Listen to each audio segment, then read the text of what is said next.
জানিয়ে দিব এই মুহূর্তে আমাদের হাতে এসেছে বাংলাদেশের গুরুত্বপূর্ণ আপডেট সংবাদের শিরোনাম। শুরুতেই থাকছে হাসিনার মন্ত্রী প্রতিমন্ত্রী সহ ১৭ জন ট্রাইব্যুনালে। এবারে জানিয়ে দিব ফেব্রুয়ারিতেই জাতীয় নির্বাচন সম্পন্ন করতে হবে বলছে বুলবুল।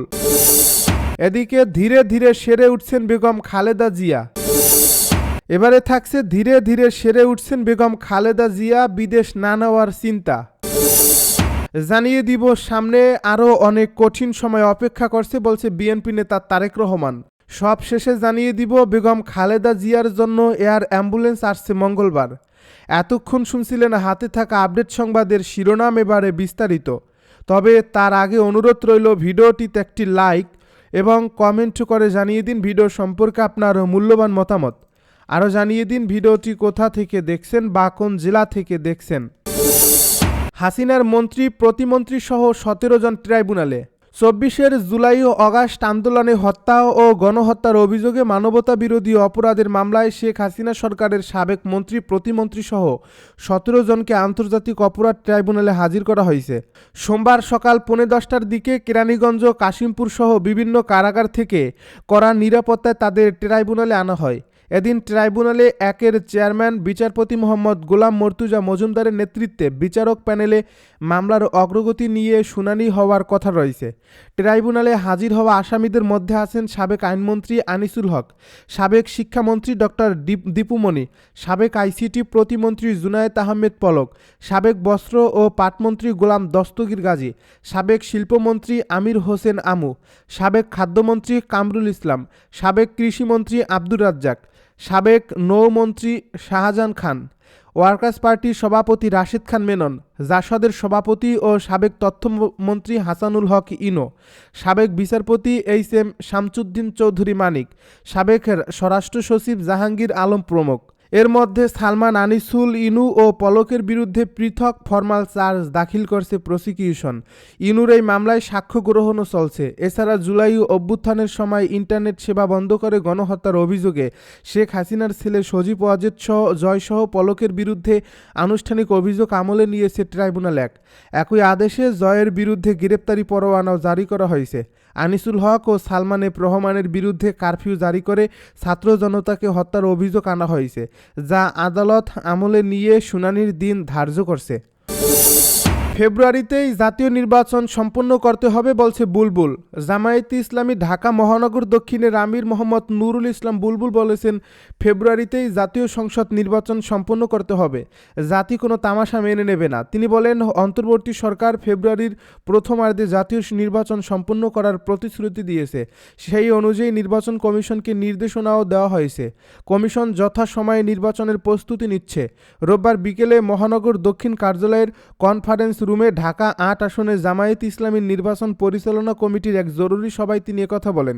কেন্দ্রীয় মজলিসে শুরা সদস্য ও ঢাকা মহানগরী দক্ষিণের সহকারী সেক্রেটারি, ঢাকা ৮ আসন কমিটির পরিচালক মোহাম্মদ শামসুর রহমান সভাপতিত্ব করেন। মহানগরীর কর্মপরিষদের সদস্য ও আসন কমিটির সদস্য সচিব শাহিন আহমেদ খানের পরিচালনায় সভায় আরও উপস্থিত ছিলেন মহানগরী দক্ষিণের নায়েবে আমির আব্দুস সবুর ফকির, ঢাকা ৮ আসনে জামায়াত মনোনীত সংসদ সদস্য পদপ্রার্থী ডক্টর হেলাল উদ্দিন, মহানগরীর কর্মপরিষদের সদস্য যথাক্রমে অধ্যাপক মোকাররম হোসেন খান, মুহাম্মদ শরীফুল ইসলাম সহ ঢাকা ৮ সংসদীয় এলাকার সাংগঠনিক সকল থানা আমির, নায়েবে আমির, সেক্রেটারি ও সহকারী সেক্রেটারিবৃন্দ। ধীরে ধীরে সেরে উঠছেন বেগম খালেদা জিয়া। ধীরে ধীরে সেরে উঠছেন বিএনপি চেয়ারপারসন ও সাবেক প্রধানমন্ত্রী বেগম খালেদা জিয়া। গতকাল রোববার তার সিটি স্ক্যান সহ কিছু পরীক্ষা করা হয়েছে, যেগুলোর রিপোর্ট ভালো এসেছে। এমন অবস্থায় বেগম খালেদা জিয়ার চিকিৎসায় গঠিত মেডিকেল বোর্ড চিন্তা করছে বিদেশ না নিয়ে দেশেই বেগম খালেদা জিয়াকে সারিয়ে তুলতে। তাছাড়া তাদের চিকিৎসা ব্যবস্থার প্রতি বেগম খালেদা জিয়ার যথেষ্ট আস্থা রয়েছে, যদিও মেডিকেল বোর্ড এখনও সিদ্ধান্ত চূড়ান্ত করেনি। গতকাল রাতে বোর্ডের একজন চিকিৎসক ও বিএনপির দায়িত্বশীল দুজন নেতা এসব তথ্য জানান। ওই চিকিৎসক বলেন, আগের চেয়ে বেগম খালেদা জিয়া সুস্থ আছেন। তিনি দেশের চিকিৎসা ব্যবস্থার প্রতি আস্থাশীল। আমরাও যথাসাধ্য চেষ্টা করছি দেশে চিকিৎসা দিতে। আমাদের বিশ্বাস তিনি দেশের চিকিৎসা সেরে উঠবেন। তার অবস্থা এর চেয়ে বেশি ক্রিটিক্যাল ছিল, এখন তিনি সেরে উঠছিলেন। তিনি আরও জানান, গতকাল বেগম খালেদা জিয়ার সিটি স্ক্যান, ইসিজি সহ কয়েকটি টেস্ট করা হয়েছে, যেগুলোর রেজাল্টও ভালো এসেছে। তার স্বাস্থ্যের বিভিন্ন প্যারামিটার উন্নতি হচ্ছে। লন্ডন নেওয়ার প্রয়োজন নাও হতে পারে। বেগম খালেদা জিয়াকে আর কতদিন সিসিইউতে থাকতে হবে জানতে চাইলে মেডিকেল বোর্ডের এই চিকিৎসক বলেন, এটি নির্ভর করছে ম্যাডামের শারীরিক উন্নতির উপর। দেশি বিদেশি চিকিৎসক সর্বোচ্চ চেষ্টা করছেন। তার পুত্রবধূ ডাক্তার জুবাইদা রহমান সহ্য পাশে থেকে চিকিৎসার বিষয়গুলোর সমন্বয় করছেন। তিনি বেশ কয়েকদিন দেশেই থাকবেন। বেগম খালেদা জিয়া কথা বলতে পারেন কিনা জবাবে এই চিকিৎসক বলেন, কিছুটা বলার চেষ্টা করছেন পরিবারের সদস্যদের সঙ্গে। তার ছোট ভাইয়ের স্ত্রী, 2 পুত্রবধূ সার্বক্ষণিক পাশে আছেন। তাদের সঙ্গে মাঝে মধ্যে কথা বলার চেষ্টা করেন। এদিকে কাতার আমিরের সৌজন্যে বিশেষ এয়ার অ্যাম্বুলেন্স প্রস্তুত রয়েছে বলে বিএনপির দায়িত্বপ্রাপ্ত নেতারা জানিয়েছেন। তারা বলছেন, বেগম খালেদা জিয়ার মেডিকেল বোর্ড পরামর্শ দিলেই এয়ার অ্যাম্বুলেন্স চলে আসবে। জানতে চাইলে বিএনপির চেয়ারপারসনের উপদেষ্টা ডক্টর এনামুল হক চৌধুরী গতকাল রাতে কালবেলাকে বলেন, মেডিকেল বোর্ড সিদ্ধান্ত নিলেই তাকে লন্ডনে নেওয়া হবে। আর যখনই বিএনপি চাইবে তখন কাতার সরকার এয়ার অ্যাম্বুলেন্সের ব্যবস্থা করবে, এটা কোনো সমস্যা নয়। এখন আমরা বোর্ডের সিদ্ধান্তের অপেক্ষায়। আমি সকালে ম্যাডামকে সিসিইউতে দেখে এসেছি। তিনি আগের চেয়ে ভালো আছে, তিনি সাড়া দিচ্ছেন। আশা করি সবার দোয়ায় তিনি ওভারকাম করবেন। তবে সিভিল অ্যাভিয়েশন সূত্র জানিয়েছে, আগামীকাল মঙ্গলবার সকাল 8টায় বিশেষ এয়ার অ্যাম্বুলেন্সটি অবতরণ এবং ওই দিনই রাত 8টায় উড্ডয়নের অনুমতি নিয়েছে। সামনে অনেক কঠিন সময় অপেক্ষা করছে জানালো তারেক রহমান। সামনের দিনগুলো ভালো নয়, অনেক কঠিন সময় অপেক্ষা করছে বলে মন্তব্য করেছেন বিএনপির ভারপ্রাপ্ত চেয়ারম্যান তারেক রহমান। তিনি বলেন, আমি গত 5 অগাস্টের পর থেকে বলে আসছি যে আমাদের সামনের সময়গুলো কিন্তু খুব ভালো নয়। সামনে অনেক কঠিন সময়ে অপেক্ষা করছে আমাদের জন্য। রোববার দেশ গড়ার পরিকল্পনা শীর্ষক কর্মসূচির দিনব্যাপী আলোচনায় সমাপনী অনুষ্ঠানে এসব কথা বলেন তিনি।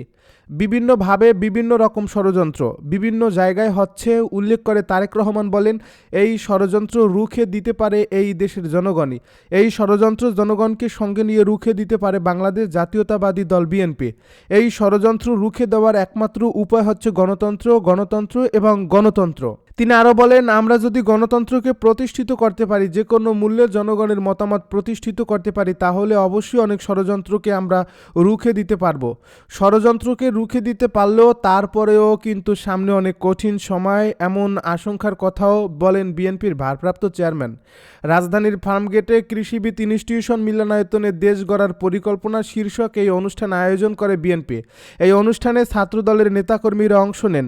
সকালে দিনব্যাপী অনুষ্ঠানের উদ্বোধন করেন বিএনপি মহাসচিব মির্জা ফখরুল ইসলাম আলমগীর। দেশ গড়ার পরিকল্পনা শীর্ষক কর্মসূচি বাস্তবায়ন কমিটির আহ্বায়ক বিএনপির জ্যেষ্ঠ যুগ্ম মহাসচিব রুহুল কবির রিজভী এই অনুষ্ঠানে সভাপতিত্ব করেন।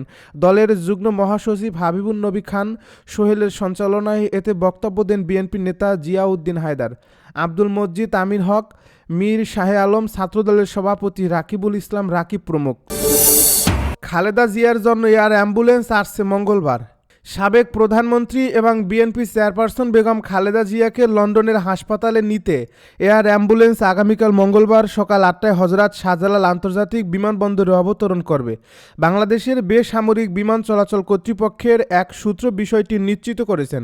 বেবিচকের একজন ঊর্ধ্বতন কর্মকর্তা জানান, এই ফ্লাইটটি সকাল 8টায় অবতরণের অনুমতি দেওয়া হয়েছে এবং পরিকল্পনা অনুযায়ী একই দিন রাত 9টার দিকে ঢাকা ত্যাগ করার কথা রয়েছে। তবে বেগম খালেদা জিয়ার মেডিকেল টিমের মূল্যায়ন এবং প্রস্তুতির উপর ভিত্তি করে সময়সূচি পরিবর্তন হতে পারে। উল্লেখ্য, এয়ার অ্যাম্বুলেন্সটি বোমবার্ডিয়ার চ্যালেঞ্জের 604 মডেলের একটি বিজনেস জেট, যা দীর্ঘ দূরত্বের মেডিকেল ইভাকুয়েশনের জন্য ব্যাপকভাবে ব্যবহৃত হয়। চ্যালেঞ্জার 604 তার শক্তিশালী ট্রান্সকন্টিনেন্টাল সক্ষমতার জন্য পরিচিত, যা ঢাকা লন্ডন মেডিকেল ট্রান্সফারের জন্য উপযোগী।